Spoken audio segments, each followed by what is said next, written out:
Hello students, आज के lecture में हम देखते हैं Cauchy's theorem. Okay, Cauchy's theorem देखेंगे, एक्सटेंशन ऑफ कॉचीज थ्योरम देखेंगे और कॉचीज इंटीग्रल थ्योरम देखेंगे या फिर उसको बोला जाएगा कॉचीज इंटीग्रल फार्मूला।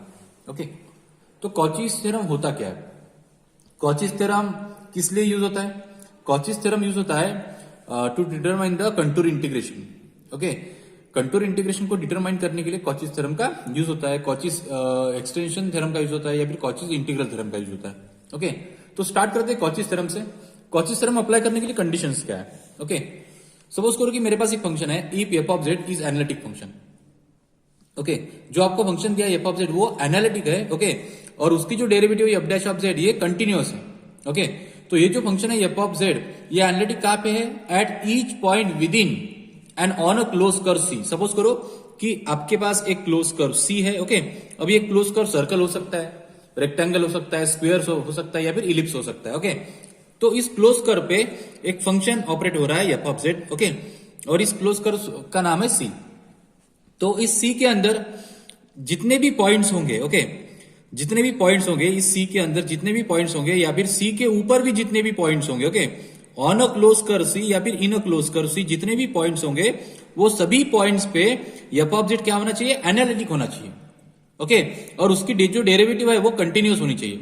अगर ऐसा होता है कि क्लोज कर्व सी के ऊपर या फिर क्लोज कर्व सी के अंदर सभी पॉइंट्स पे एफ ऑफ जेड एनालिटिक होता है और उसकी डेरिवेटिव कंटिन्यूअस होती है, ओके, तो इस कंटूर इंटीग्रेशन का आंसर मतलब एफ ऑफ जेड का इंटीग्रेशन, ठीक है ना, ओवर अ क्लोज कर्व सी का आंसर ये आता है जीरो। डिटरमाइन करने की जरूरत नहीं, डायरेक्ट आप इसका आंसर क्या लिख सकते हो? जीरो। लेकिन एफ ऑफ जेड जो रहेगा वो सी के ऊपर या फिर सी के अंदर एनालिटिक होना चाहिए और उसका जो डेरिवेटिव है वो कंटिन्यूअस होना चाहिए। Okay, so that is the Cauchy's theorem. मतलब क्या कि सी के अंदर एक भी सिंगुलर पॉइंट नहीं होना चाहिए, ध्यान में रखना। ओके, सी के अंदर एक भी सिंगुलर पॉइंट नहीं होना चाहिए, सभी पॉइंट पे ये फंक्शन एनालिटिक होना चाहिए और उसका जो डेरिवेटिव है वो कंटिन्यूअस होना चाहिए। तब हम बोलेंगे कि एफ ऑफ जेड का integration over a close curve C is equal to zero. ठीक है ना? अब देखते हैं एक्सटेंशन ऑफ कॉचीज थ्योरम क्या होता है। एक्सटेंशन ऑफ कॉचीज थ्योरम, ठीक है ना, एक्सटेंशन ऑफ कॉचीज थ्योरम। अब इसका स्टेटमेंट देख लेते क्या है। एक्सटेंशन ऑफ कॉचीज थ्योरम का स्टेटमेंट है if F of Z is analytic, if f of z is analytic function, okay, analytic in a region capital D, okay, between two simple closed curve, between two simple closed curve C and C1, okay,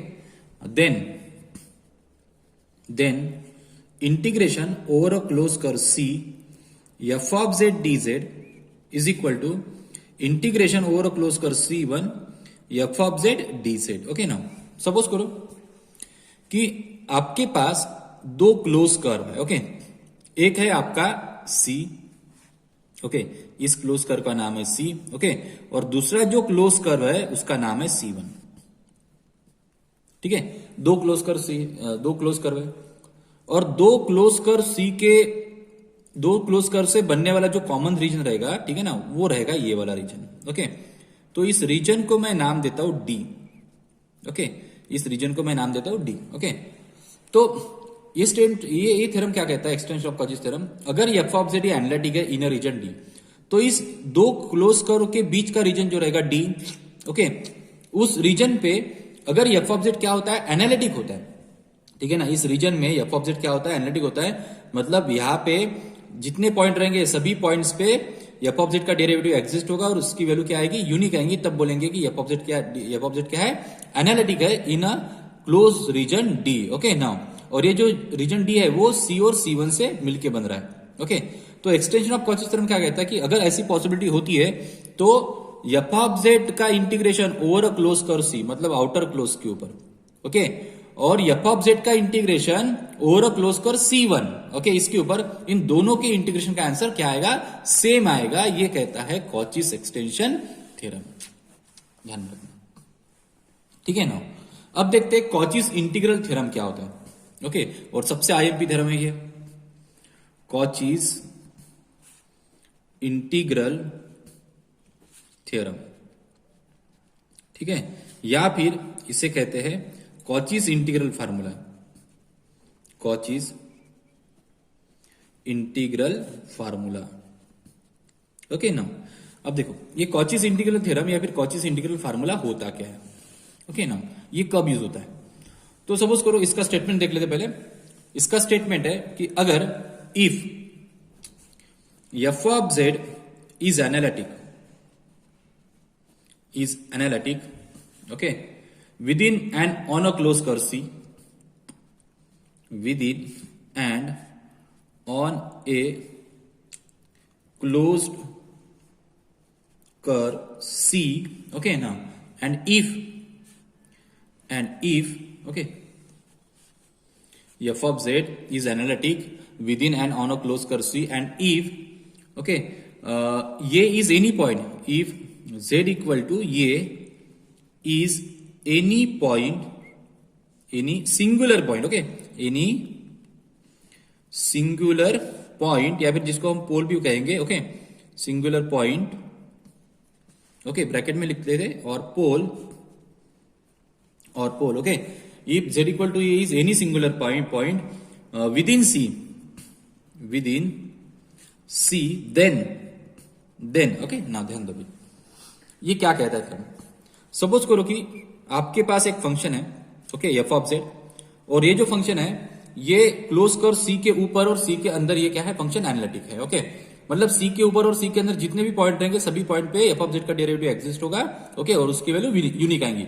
लेकिन अगर suppose करो कि सी के अंदर एक ऐसा point है, okay, ये नाम का सी के अंदर एक सिंगुलर पॉइंट है, ओके, जिसको मैं नाम देता हूं ये, तो ये सिंगुलर पॉइंट मतलब क्या, इस पॉइंट को छोड़ के बाकी सभी पॉइंट पे एफ ऑफ जेड एनालिटिक रहेगा, लेकिन ये पॉइंट पे function F of Z analytic नहीं रहेगा, ओके, उसे कहते हैं सिंगुलर पॉइंट या फिर उसे कहते हैं पोल, ओके।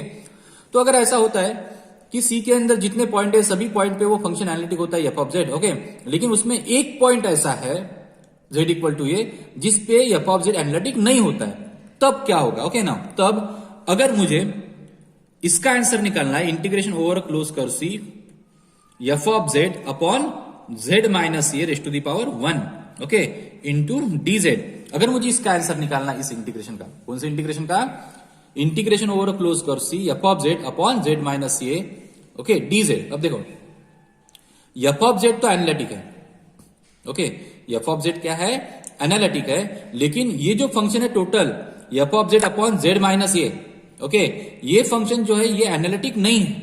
देखो एफ ऑफ जेड क्या है, एनालिटिक है in a close curve C, okay, और within C, on the C और विदिन सी, ओके, लेकिन ये जो फंक्शन है F of Z upon Z minus a ये एनालिटिक नहीं है, ओके ना। यहाँ पे लिखा है F of Z is analytic within and on a close curve C, and if z equal to a is any singular point और pole within C, then क्या होगा, तो एफ ऑफ जेड तो एनालिटिक है, लेकिन ये जो टोटल फंक्शन है F of Z upon Z minus a which is not analytic, क्यों, क्योंकि z इक्वल टू ये पे इस फंक्शन का एक पोल निकल रहा है, कौन सा है, z इक्वल टू ये पॉइंट, ये क्या हो गया, पोल हो गया इस फंक्शन का, ओके, तो z इक्वल टू ये पे ये कंप्लीट फंक्शन एनालिटिक नहीं है। तो अगर मुझे ऐसे फंक्शंस का अगर इंटीग्रेशन निकालना है ओवर क्लोज कर सी, तो इसका जो आंसर आता है ये बताता है कॉचीज इंटीग्रल फार्मूला, और इसका जो आंसर आता है वो आता है 2 pi I into F of ये, ओके, एफ ऑफ ए मतलब क्या, ये जो एफ ऑफ जेड रहेगा, ये न्यूमरेटर वाला जो फंक्शन रहेगा उसमें z की वैल्यू आप ये पुटअप करो और आपको मिलेगा एफ ऑफ ए, और उसको 2 पाई आई से मल्टीप्लाई करो, ओके ना। अगर सपोज करो कि हाँ, लेकिन इसमें कंडीशन है कि ये z माइनस ए जो रहेगा ना, तो z का कोएफिशिएंट हमेशा 1 चाहिए यहाँ पे, ओके, b नहीं चाहिए या फिर c नहीं चाहिए, 1 चाहिए, ओके ना। अब देखो अगर मुझे इसका आंसर निकालना है एफ ऑफ जेड अपॉन यहाँ पे z माइनस ए का स्क्वायर, ओके ना, तो एफ ऑफ जेड एनालिटिक है, लेकिन f of Z upon Z minus a का होल स्क्वायर एनालिटिक फंक्शन है क्या, नहीं है, ओके, इसका पोल कौन सा आ रहा है, z इक्वल टू ये पे ये फंक्शन एनालिटिक नहीं है। तो यहाँ पे जो पोल आ रहा है वो डबल पोल आ रहा है, ओके ना। अगर डबल पोल आ रहे हैं तो इसका जो आंसर अगर कॉचीज इंटीग्रल फार्मूला से निकालना है तो इसका आंसर आता है कितना, इसका आंसर आता है 2 pi i upon 1 factorial, okay, और यहाँ पे f dash of a, what is f dash of a, f dash of a क्या होगा, एफ ऑफ जेड का डेरिवेटिव, और उसमें जेड की वैल्यू मैंने ये पुटअप की। ओके, इस तरीके से। अगर सपोज करो कि यहाँ पे ट्रिपल पोल आते हैं, इंटीग्रेशन ओवर क्लोज कर सी, यहाँ पे एफ ऑफ जेड अपॉन, यहाँ पे जेड माइनस ए का क्यूब आता है डी जेड। ओके, यहाँ पे ट्रिपल पोल आते हैं, मतलब एफ ऑफ जेड तो एनालिटिक है, लेकिन f of Z upon Z minus a का होल क्यूब, ये फंक्शन टोटल एनालिटिक नहीं है। ओके, कौन से पॉइंट पे एनालिटिक नहीं है, जेड इक्वल टू ये पे, ठीक है, और जेड इक्वल टू ये पोल हो गया, लेकिन कौन सा, ट्रिपल पोल हो गया, 3 बार रिपीट हो रहा है। ओके, तो अगर मुझे इसका आंसर निकालना है कॉची इंटीग्रल फार्मूले से, तो इसका आंसर आता है 2 pi i upon 2 factorial, okay, into f double dash of a. Simple है। यहाँ पे अगर पावर 1 है तो ओनली एफ ऑफ ए आएगा, यहाँ पे पावर 2 है तो एफ डैश ऑफ ए आएगा, 1 टाइम डेरिवेटिव, यहाँ पे पावर 3 है तो 2 टाइम्स डेरिवेटिव आएगा। ओके नाउ, तो सिमिलरली अगर सपोज करो कि यहाँ पे एफ ऑफ जेड अपॉन, यहाँ पे Z minus A raise to the power N रहेगा। ओके ना, एन रहेगा, तो यहाँ पे कितनी बार डेरिवेटिव आएगा, जितना पावर है उससे एक कम डेरिवेटिव आता है। 3 पावर है तो 2 टाइम्स डेरिवेटिव, 2 पावर है तो 1 टाइम्स डेरिवेटिव, 1 पावर है तो 0 टाइम्स डेरिवेटिव। ओके, तो यहाँ पे कितनी बार डेरिवेटिव आएगा, यहाँ पे आएगा, यहाँ पे पावर एन है तो यहाँ पे आएगा n माइनस 1 टाइम्स डेरिवेटिव, और उस डेरिवेटिव की value at Z equal to ये पॉइंट पे, ठीक है। और सब में 2 पाई आई मल्टीप्लीकेशन में आ रहा है, तो यहाँ पे भी 2 पाई आई मल्टीप्लीकेशन में आएगा अपॉन में। ओके, यहाँ पे 1 फैक्टोरियल आ रहा है, पावर 2 है तो 1 फैक्टोरियल, पावर 3 है तो 2 फैक्टोरियल, पावर n है तो यहाँ पे आएगा n माइनस 1 का फैक्टोरियल। ओके, तो ये होता है Cauchy's integral formula. Okay, I hope आपको समझ में आया होगा। तो ये सभी फार्मूले का यूज करके हम अभी कुछ एग्जांपल सॉल्व करेंगे। ओके, लेकिन इसके पहले हमें थोड़ा कुछ बेसिक्स देखना है, ठीक है ना, वो देखेंगे और उसके बाद में हम प्रॉब्लम स्टार्ट करेंगे। ओके, तो अभी देखते हैं कुछ बेसिक्स। ओके, तो आपको कंटूर इंटीग्रेशन सॉल्व करने के लिए रीजन दिया जाएगा। ओके, और रीजन को आइडेंटिफाई करने के लिए आपको कुछ इक्वेशंस पता होने चाहिए। ओके, कुछ ज्योमेट्रिकल इक्वेशन। तो हम देखेंगे इक्वेशन ऑफ सर्कल क्या होता है। अब इक्वेशन ऑफ सर्कल के 2 फॉर्म होते हैं, एक होता है स्टैंडर्ड फॉर्म, दूसरा होता है सेंटर रेडियस फॉर्म। ओके, और एक जनरल फॉर्म भी होता है। तो हम 2 की स्टडी करेंगे कि इक्वेशन ऑफ सर्कल का स्टैंडर्ड फॉर्म क्या होता है। तो सर्कल का स्टैंडर्ड फॉर्म होता है X square plus Y square equal to R square. Okay, इसे स्टैंडर्ड फॉर्म क्यों कहते हैं, क्योंकि इसका जो सेंटर है ना, ओके, इस सर्कल का जो सेंटर है वो रहता है ओरिजिन, मतलब 0 0। ओके, इसलिए इसको स्टैंडर्ड फॉर्म कहते हैं। और इसकी जो रेडियस रहती है, ओके, इसकी जो रेडियस रहती है वो रहती है स्मॉल आर। ओके, यहाँ पे आर का स्क्वायर है तो आर का स्क्वायर रेडियस नहीं रहेगी, आर स्क्वायर रेडियस नहीं रहेगी, रेडियस रहेगी आपकी आर। ओके, तो X square plus Y square equal to are square, ये होता है आपका standard form of circle. Okay, जिसका सेंटर रहता है 0 0 और रेडियस रहती है स्मॉल आर। ओके, नाउ अब देखते हैं सेंटर रेडियस फॉर्म क्या होता है। सेंटर रेडियस फॉर्म होता है एक्स माइनस ए का square plus y minus b का square equal to are square. Okay, अब यहां पे सेंटर रेडियस फॉर्म में यहां पे जो सेंटर होते हैं ना, वो होते हैं ए एंड बी। अगर माइनस ए है तो प्लस ए सेंटर रहेगा, माइनस बी है तो प्लस बी सेंटर रहेगा। ओके, अगर यहाँ पे प्लस ए है तो माइनस ए सेंटर रहेगा, प्लस बी है तो माइनस बी सेंटर रहेगा। ओके ना, इस तरीके से। तो यहाँ पे माइनस ए माइनस बी है तो plus a plus B centre रहेगा, और रेडियस जो रहेगी यहाँ पे रेडियस रहेगी आपकी स्मॉल आर। ओके, इसे कहते हैं centre radius form of the circle. Okay ना, अब हमें कॉम्प्लेक्स फॉर्म में कुछ इक्वेशन ऑफ सर्कल्स देखना है। ओके, इतना समझ में आ गया आपको तो आप इजीली प्रॉब्लम सॉल्व कर सकते हो। देखो, पहला जो है mod of Z equal to ये। ओके, आपको देखना है कि ये क्या है। तो mod of Z equal to ये क्या है, is equation of circle, is equation of circle. Okay, और जिसके सेंटर जो रहते हैं, इसके सेंटर रहते हैं 0 0 मतलब ओरिजिन, और रेडियस जो रहती है वो आपकी ये रहती है स्मॉल है। ठीक है, चेक करना है कि ये इक्वेशन ऑफ सर्कल है या नहीं है, तो आप चेक कर सकते हो। देखो, z की वैल्यू होती है x plus i Y. Okay, तो यहाँ पे z की वैल्यू मैं लिखता हूं x plus i Y equal to ये। अब ये मॉड्यूलस है, मॉड्यूलस कैसे निकाला जाता है, under root. Okay, real part का square x square plus imaginary part का square y square equal to ये। Taking square squaring on both the side कितना मिलेगा, x square plus Y square equal to ये स्क्वायर। ओके ना, तो mod of z equal to ये से मुझे ये मिलता है क्या, x square plus Y square equal to ये स्क्वायर। लेकिन ये तो इक्वेशन ऑफ सर्कल है, आपका स्टैंडर्ड फॉर्म है। ओके, स्टैंडर्ड फॉर्म में सेंटर कितने होते हैं 0 0, और रेडियस कितनी होगी यहाँ पे ये होगी। ओके, सो इसलिए यहाँ पे मैंने लिखा mod of Z equal to ये is a circle, is a equation of circle with centre क्या रहेंगे इसके 0 0 रहेंगे। ओके, और रेडियस कितनी रहेगी, ये रहेगी। ओके ना, नेक्स्ट एग्जांपल देखते हैं। Mod of z minus a is equal to, suppose करो कि r, okay, mod of z minus a equal to r। अब मुझे देखना है कि ये किसका इक्वेशन है, ओके ना। तो ये जो इक्वेशन है ये भी इक्वेशन ऑफ सर्कल होगा, ओके ना, is equation of circle, okay. अब इसके जो सेंटर रहेंगे वो कहां पे रहेंगे, यहां पे माइनस ए, मतलब रियल पार्ट माइनस हो रहा है, तो इसका जो सेंटर रहेगा वो प्लस ए रहेगा, ठीक है ना, एक्स एक्सिस पे सेंटर रहेगा। अगर यहाँ पे प्लस ए आ रहा है तो सेंटर होगा माइनस ए, ध्यान में रखना, अपोजिट साइड में। और जो y कोऑर्डिनेट रहेगा सेंटर का वो रहेगा 0, ओके ना। तो इसका जो सेंटर रहेगा वो रियल एक्सिस पे रहेगा, मतलब एक्स एक्सिस पे, ये कॉमा 0 पे, और रेडियस जो रहेगी इसकी, ओके, रेडियस जो रहेगी वो r रहेगी, ओके। अब चेक करते हैं कि कैसा होगा। मॉड ऑफ z की वैल्यू होती है x प्लस आई वाई, यहाँ पे minus a is equal to r, okay, it implies that. अब रियल पार्ट में रियल पार्ट ऐड करो तो मतलब यहाँ पे x माइनस ए ये हो गया रियल, और प्लस आई वाई हो गया इमेजिनरी इक्वल टू r, ठीक है ना। अब देखो मॉडुलस है, ये कॉम्प्लेक्स नंबर है, कॉम्प्लेक्स नंबर का रियल पार्ट x माइनस ए है, इमेजिनरी पार्ट आई वाई है, और मुझे इसका मॉडुलस लेना है। तो मॉडुलस का फार्मूला क्या होता है, रियल पार्ट का स्क्वायर मतलब x माइनस ए का स्क्वायर प्लस इमेजिनरी पार्ट का स्क्वायर मतलब y का स्क्वायर इक्वल टू यहाँ पे r। Squaring on both the side, दोनों तरफ स्क्वेयरिंग कर लीजिए, तो यहाँ पे मिलेगा x माइनस ए का square plus Y square equal to are square. अब ये कौन सा फॉर्म है, ओके। अगर इसको मैं ऐसा लिखता हूं, x माइनस ए का स्क्वायर प्लस यहाँ पे y माइनस, ओके, यहाँ पे b का स्क्वायर, ठीक है ना, y माइनस b का स्क्वायर, क्लियर है, हाँ।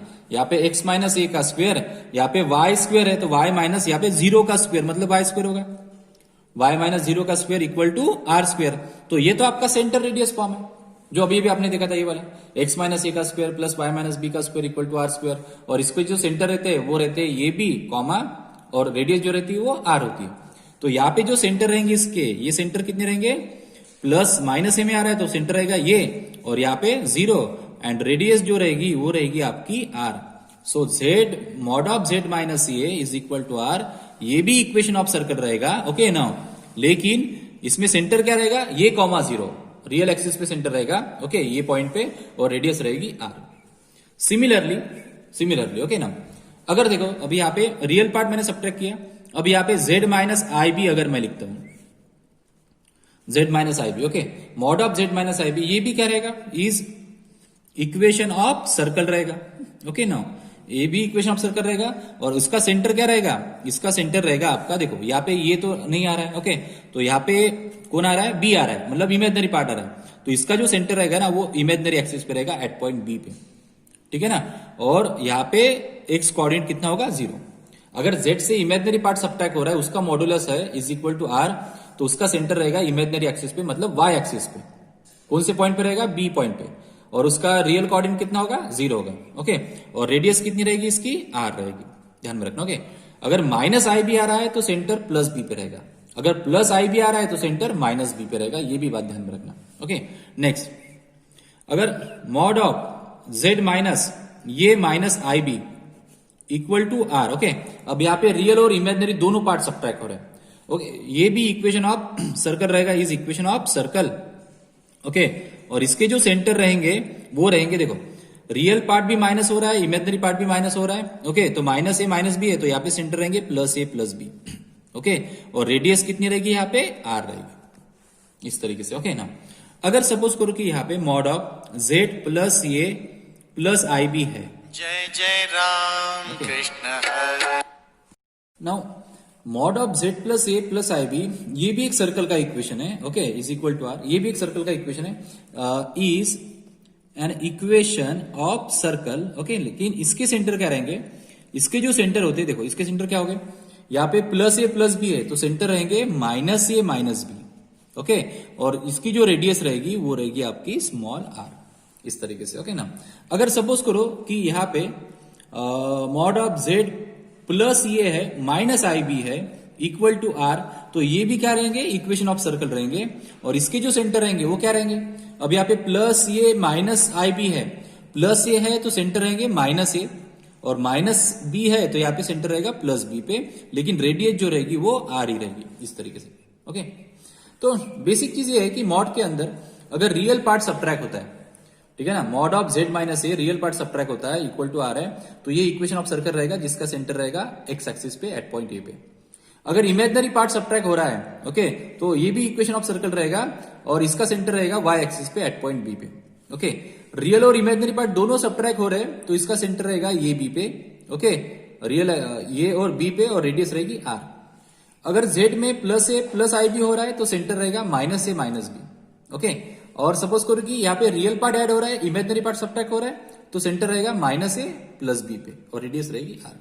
तो इतना बेसिक आपको पता होना चाहिए, ठीक है ना, आगे के प्रॉब्लम सॉल्व करने के लिए। तो अब देखते हैं हम नेक्स्ट लेक्चर में हम देखेंगे कि इसके कॉचीज थ्योरम के ऊपर, कॉचीज इंटीग्रल फार्मूला के ऊपर कुछ एग्जांपल्स। ठीक है, आज के लिए इतना काफी है। Thank you.